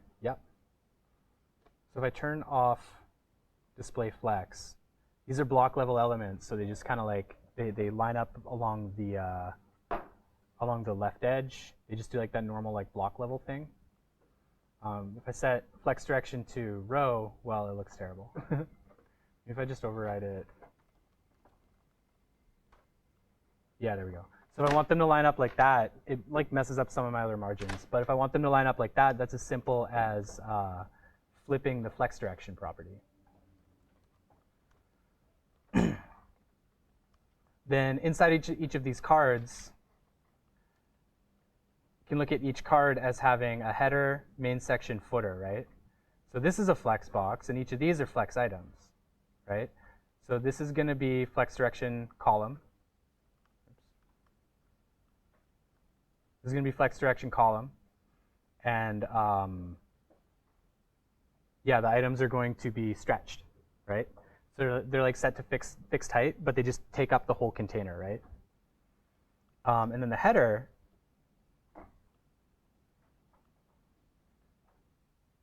the header is also a flex item. So if I turn that off, it just like, you have like an image here, you have a H1 and an H2, and they just stack. This is like the standard block layout plan.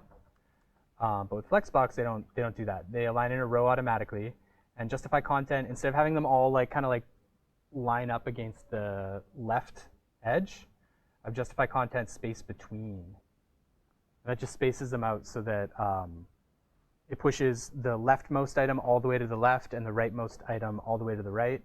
And if there's anything in the middle, it just spreads them out evenly. And so if you want to play around with like the other options, something I like to do is you just go, this is a property that I want to check out. I press tab, and it gives me all the autocomplete ideas, and I can just flip through them and be like, okay, that looks all right. That looks dumb. That looks dumb. That looks okay.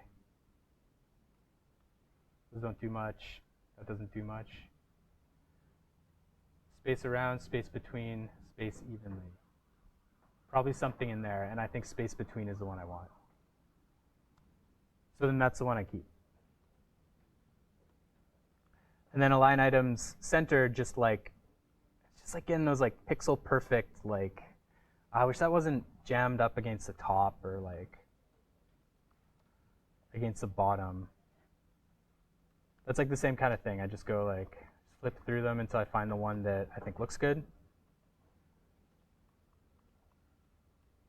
Yeah, that one, which I knew already.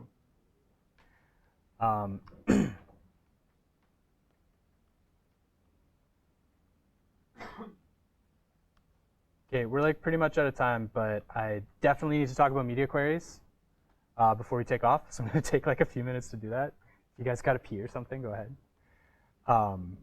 We definitely have to talk about media queries, and this page uses media queries. So what a media query is you can make a query in your CSS, and a query means a question, right? A query means you're asking some piece of software a question about something, right? So the question that we're going to ask about is, what's the width of the viewport here? That's a thing that you're allowed to ask. And the query is going to say something like, if the viewport is more than this width or less than this width, I want these rules to apply.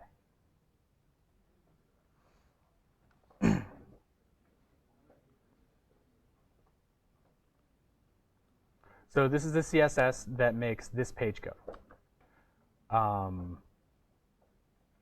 And this is a media query. So inside of this media query, we're gonna do a bunch of things. But the first thing to notice is that I'm using this like @media. It's called a directive. I think that's called a directive. And then this is the query. So we can query for all sorts of things. We can query for like, is this going to be a printed document or is it on a screen? Is it on a screen that has color? How many colors? What's the resolution? Do they have a pointing device, right? So sometimes you want to know if it's like a touch screen or not. And if it's a touch screen, you have like some hover effects and stuff that aren't going to make any sense. So you change the CSS so like the touch device needs like different cues. This device doesn't have a cursor, so it needs different cues, different UI cues to tell the user what to click on. Stuff like that. But for responsive design, the thing that we usually care the most about is max width and min width. So what this is saying is the max width that these rules apply to is 45 ems. And M is the width of a character, right? I think a capital M. So if the screen can fit 45 capital M's across it, then or fewer, then these rules apply. If it's bigger than that, these rules don't apply. So a few things change, right? I'm going to change the background to Burlywood, and that's going to be our cue to know that the media query is triggered. So right now it's blanched almond, I think. So as the window gets smaller, it'll be obvious when the media query hits anyway. So I just noticed when I start to run out of space for these cards, it changes. So this is the exact same markup. It's just the CSS that changes. First thing that happens is we change the background to Burlywood. The second thing that happens is this section tag controls the cards. We go flex direction row. We go stretch everything out. And we say, now instead of being like whatever width it was before, like at full width, this is a fixed width, right? And it just like stays the same width, right? But when you shrink enough, it just says you're going to be 90 VW. What's a VW? Viewport width. Yeah, exactly. So viewport width is like a percentage. It's out of 100. So 100 means the full width of the screen, right? 90 means 90% of the width of the screen. So I've decided that once you get to this size, you just want to maintain that like little bit of that like 5% on either side of padding. You also notice that some things go away, right? So you don't see the name, you don't see the handle. This turtle goes away. I don't know why I put a turtle. I think I wanted buttons there, but I couldn't like think of any. It's like, well, I need something in the footer. I'll just give it a turtle. So those go away too. So what's going on there? I select the H1 in the section header. I select the H2 in the section header, and I say display none. For the footer, oh, what's the syntax mean? Oh yeah, good question. Good question. So this means find a section tag. Okay, did you do that? Does that section have a direct descendant that's a header? It does. Does that header have a direct descendant that's an H1? It does. Okay, select that one. Also, the same rule applies to, so the comma means separate rule, or separate selector. So this will match any H1 that's a direct descendant of a header, which is the direct descendant of a section. And this does the same for the H2.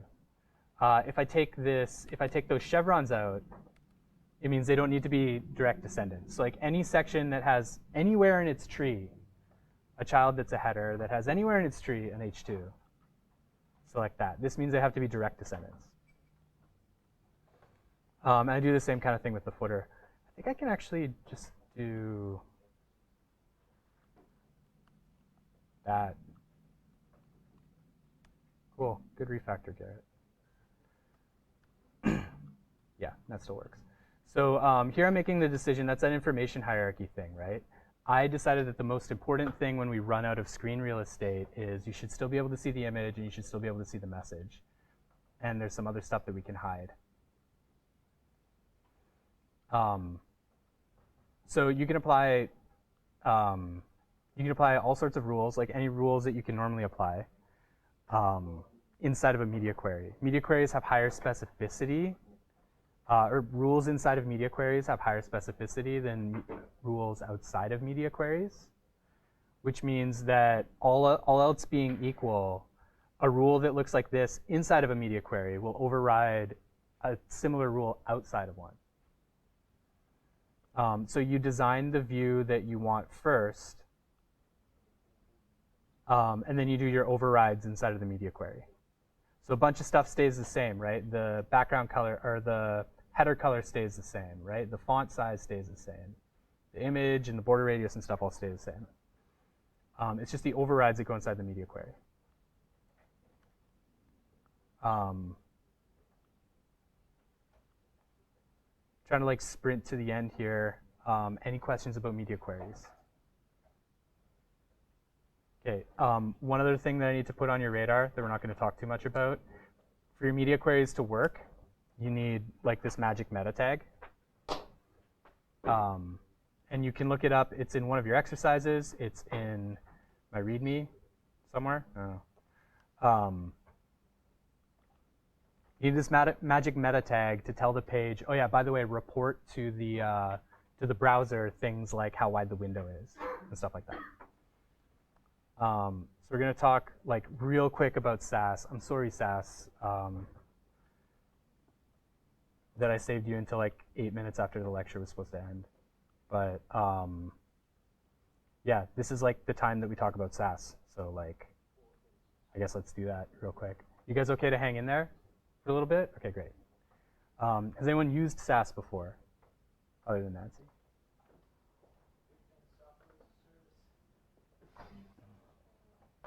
Sass with 3 S's, not with 2 A's. Yeah. Software as styling, I don't know actually. Yeah, I don't know. I don't know what Sass stands for. It might just be Sass. If you look at the Sasslang website, it's like they capitalize the S and lowercase the rest of the letters.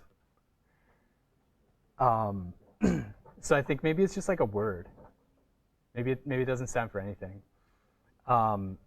Anyway, so if you do want to use Sass, you're mostly gonna like go to this website and look at their website and read their docs and stuff. But I'll give you a quick tour of like the basic features that you can use with Sass. The first thing I want to say about Sass is like kind of like Bootstrap.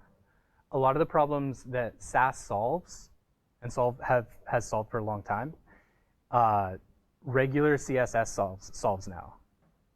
So using Bootstrap for layout is like kind of silly now. Because we have Flexbox, we have Grid, and they're better. They're native to the browser. So they're like naturally lightweight and performant. So using Bootstrap just because you want to have like the tools to build a layout like doesn't make sense anymore. Using Sass because you like variables doesn't really make sense anymore because you can like use variables in regular CSS now.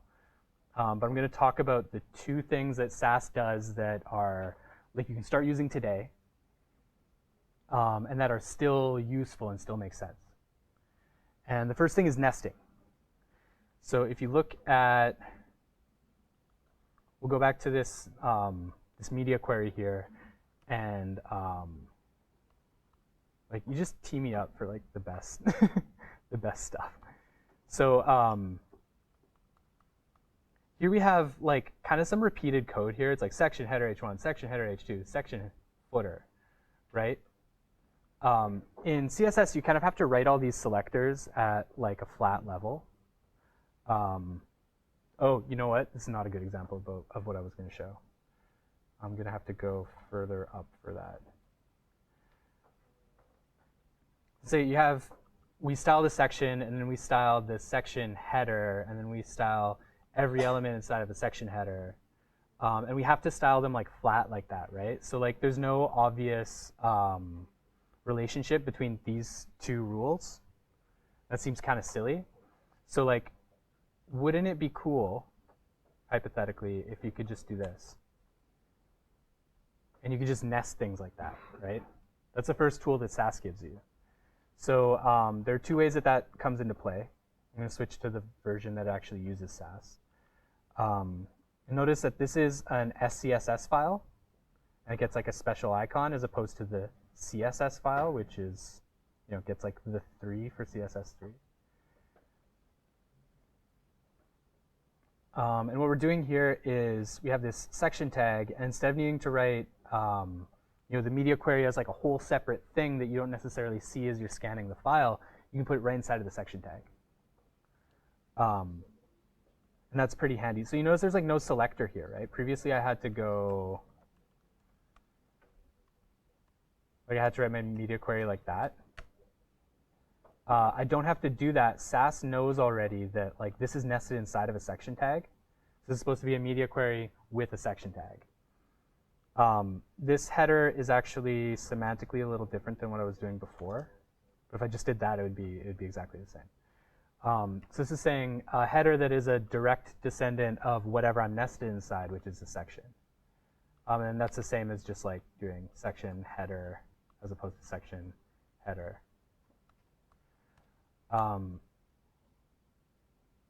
These cards don't have any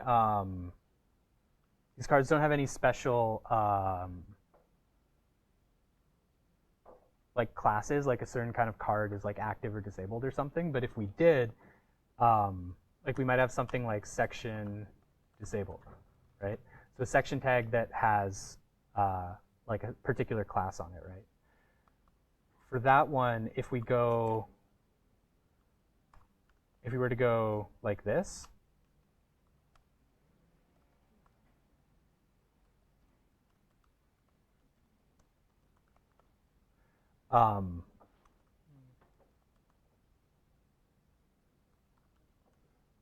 display is silly. Maybe make it kind of transparent. This would select any descendant of the section that has that class, right? But we want this to apply to the section itself. So for that, we use, this will concatenate these two things together. So instead of section disabled, we get section disabled, right? And that's a really important space. You can just keep doing this till you're impressed. So that way we can do like some really nice code organization this way with nesting. Disabled, focused. Focused is the wrong word. Active.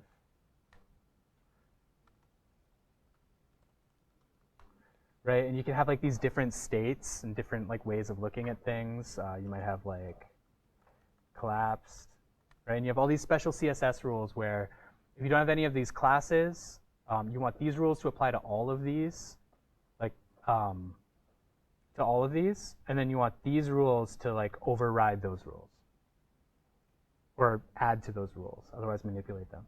So SAS nesting is super cool. Nesting is also coming to regular CSS, but it's not here yet. And the other thing that's really useful and interesting is the imports. So here, it's like pretty inconvenient to, yeah. So here we have like our style sheet, and then we have like our section, main, header, footer, all organized. It's like each file gets like its own component, or each component gets its own file. That's the way I should have said that. So the section gets its own file, main gets its own file, header, footer. And what that does is like as our app grows, it gets more and more complex, and we get a problem with scaling our CSS. Because like CSS is pretty flat in the way that it's organized. We don't get like these nice nesting layers and things. So like how you organize your CSS is pretty difficult. It becomes a real hairball. So what SAS lets you do is you can add imports. CSS has imports already. But in SAS, they're interesting because of how they nest and how you can do like imports inside of imports. So like here we have like some basic, like this is just some basic rules about how the page is supposed to lay out, right? Well, how's this section element supposed to work? Well, we go in there and we can see like, oh, the section has a media query and it has like all these like basic styles. And then it also has rules for if it contains a header or a main or a footer. So this is pretty cool. This is pretty cool with respect to how they nest. So CSS imports work kind of like JavaScript imports. You put them at the top of the file, and then you can use them further down. It just like concatenates them together. Sass imports are cool because you can actually put them inside of a section. And mixins work in a really similar way. Mixins and imports have like a lot of overlap, and they're like a little different. But they work in a really similar way. You take an import and you can like drop it in here. So if we have like some other, you know, like, I don't know. You can do that import here too. And you can apply different rules to different sections. So then inside of the header, we have all the header rules, all the footer rules, all the main rules. And it just lets you like really keep things separate. And you can even arrange so that you'll keep these in the same folder as like the HTML and the JavaScript that controls that. You start working with React, that's how you organize your project anyway, right? Like you have like a folder for that one button, and you have a folder for like your drop-down menu and stuff like that. And you can keep all your CSS and all your other stuff like just in one place, and then just compile them all together when the app loads.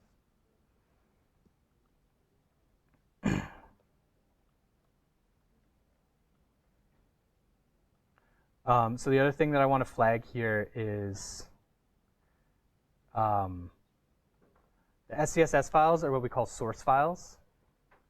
And the CSS files that come out of them are what we call compiled files. So if we look at the CSS file, it looks like pretty normal, actually. It's like a little weird. Sass does some weird things with like closing brackets. But like basically it looks pretty readable, right? So if you want to see how your Sass actually compiles things, you can go and look at this CSS file. Don't edit it though. In general, we edit source code files. We don't edit compiled files. So it creates this css.map thing, and that's just something that the Sass interpreter uses. Like I don't know what this means. It's not for you. It's not for like human reading. It's for the Sass compiler.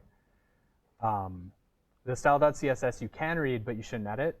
So if you want to make edits to your Sass, what you're going to do is like it only generates this one file, right? Because the other ones you don't. The other ones are underscored, which means that they're partials. They work a lot like EJS partials. So the style CSS is the only one that's like a style sheet that you're going to include somewhere. So if you want to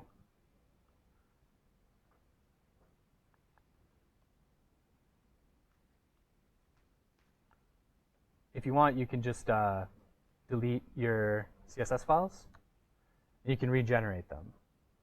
So it'll do this for you automatically. You might have build tools that make it so like every time you load a page, it recompiles your Sass. In this case, if you don't have that set up, if you don't have like Webpack or something set up in like a mature React app,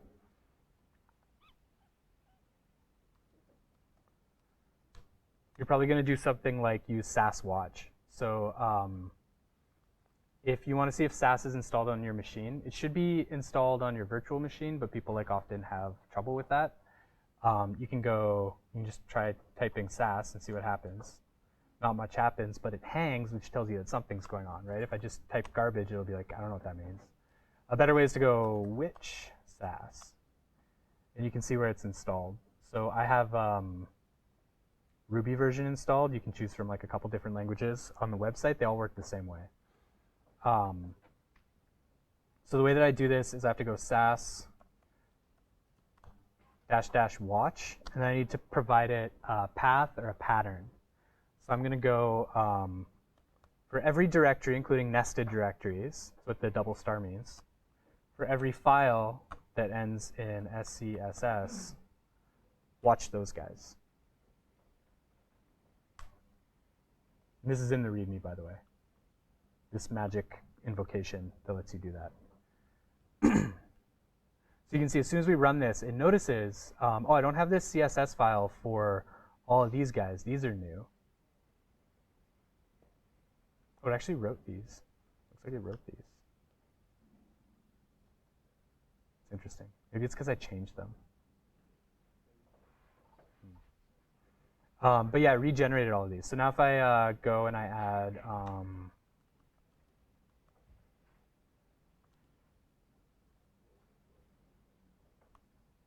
I'm adding like a CSS variable here, and maybe I change this to ugly gray. We'll see it detects the changes and rewrites them automatically. So as long as I have SassWatch running, it'll pick up those changes and it'll rerun them. If something goes wrong with that, no problem. We just delete the CSS file and the css.map file, and we can just regenerate it from scratch. So yeah, I think I covered all I wanted to cover about that. Questions? So what happened earlier that we saw it generated the new CSS file for each task file as change. Is there a way to just make it so that you only have your stats files separate, and then if they all compile as one style.css file? Yeah, is there a way to make them compile into just like one CSS file? Yeah, good question. So this CSS file, this style.css file that we generated here, because it has those imports, it actually contains all of the things in the other files. So generating these guys is redundant, and you don't actually need to do that. And I'm actually confused about why it generated this time, because like I tried this like last night to make sure everything still worked, and just generated the style.css file. So it should logically just make the style.css. Yeah, yeah, it should just make the style.css.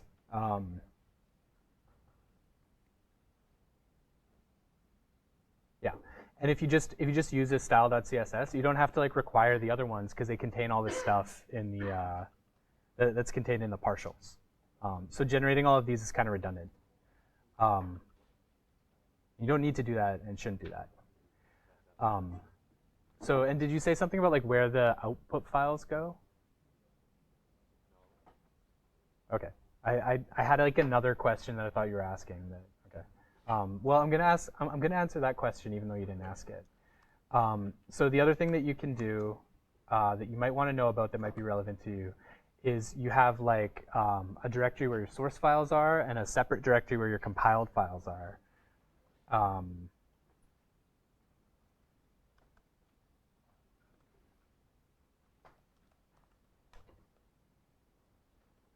And so there are ways to,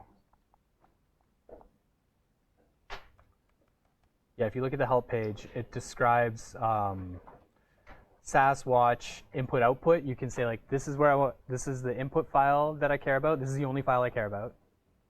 Oh, you know what I did last time is I didn't do any SCSS file. I did like any style.scss file. That's what it was. That was my fault. But yeah, to answer the question that you didn't ask, if you wanted to go to like a particular file or a particular directory,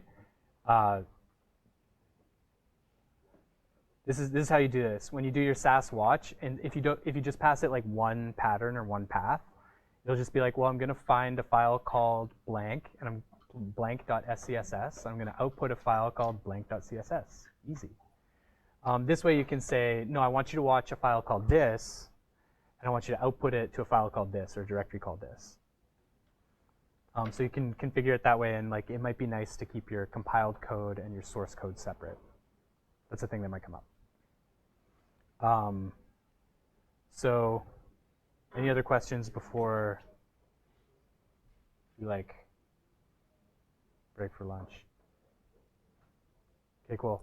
Thanks for hanging in there with me, guys. We went a little overboard. But yeah, I hope you learned a lot. I'm here all day if you want to catch up about some Flexbox stuff or some Sass stuff or whatever. Great.